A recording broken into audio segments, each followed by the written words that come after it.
કયા કુળમાં, કઈ જ્ઞાતિમાં અને કયા સ્થાનમાં તમારો જન્મ થયો તે મહત્વનું નથી. કે છે ને ભાઈ, ઊંચ નીચ ઘેર ઉતરે આખર સંતનો સંગ. ઊંચ નીચ ઘર ઉતરે આખિર સંતનો સંગ. મીરાબાઈ મેવાડના મહારાણી, મીરાબાઈ મેવાડના મહારાણી, એના ગુરુ કોણ? એના ગુરુ કોણ? કે છે ને, રોહિદાસ પ્રતાપે બાઈ મીરા રે બોલિયા રે જી. રોહિદાસ પ્રતાપે બાઈ મીરા રે બોલિયા રે જી. મીરાબાઈ મહારાણી છે. જ્યારે મીરાબાઈના ગુરુ સદગુરુ રોહિદાસ એ જાતના, જેને કાશી બનારસમાં ઘટમાં ગંગાજી પ્રગટ કર્યા, ઘટમાં ગંગાજી લાવ્યા સાહેબ. કે છે ને, દેવર્ષિ નારદે કહ્યું કે ગત જન્મમાં મારો જન્મ બેલકન્યાને ત્યાં થયો.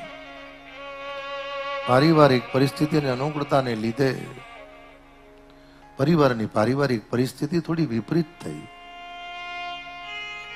પિતાનો પડછાયો ગુમાયા પછી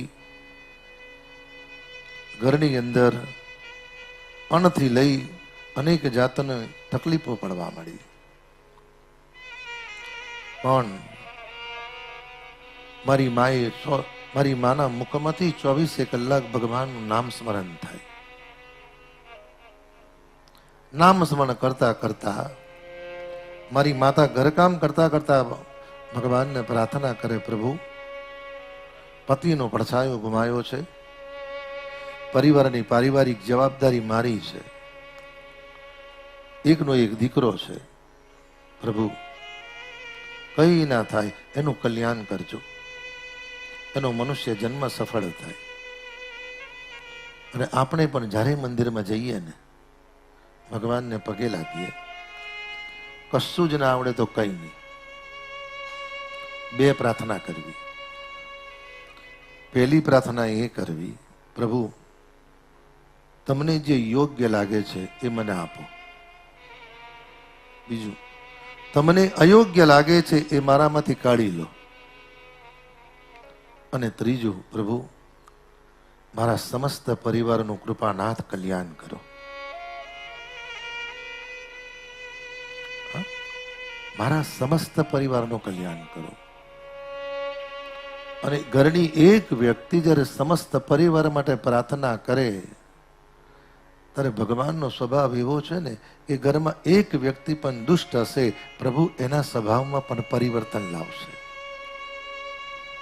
ઘણા નથી કહેતા કે મોટો દીકરો કશું માનતો નતો, પણ કોણ જાણે એના બા બાપુજી દર પૂનમ ભરવા ડાકોર જાય, પૂનમ ભરવા અંબાજી જાય, અને 4-5 પૂનમ થયા પછી આ મોટા દીકરામાં તો કોણ જાણે એવું પરિવર્તન આવી ગયું છે. હવે એવું કે બા બાપુજી તમે કહો એમ કરું, ત્યારે સમજવાનું કે તમે ઘરની એક વ્યક્તિ જેને વંદન કરો છો ને, તમારા કલ્યાણની આખા ઘરના કલ્યાણની જવાબદારી પ્રભુ પોતે લઈ લે છે સાહેબ. પ્રભુ પોતે લઈ લે છે. હા,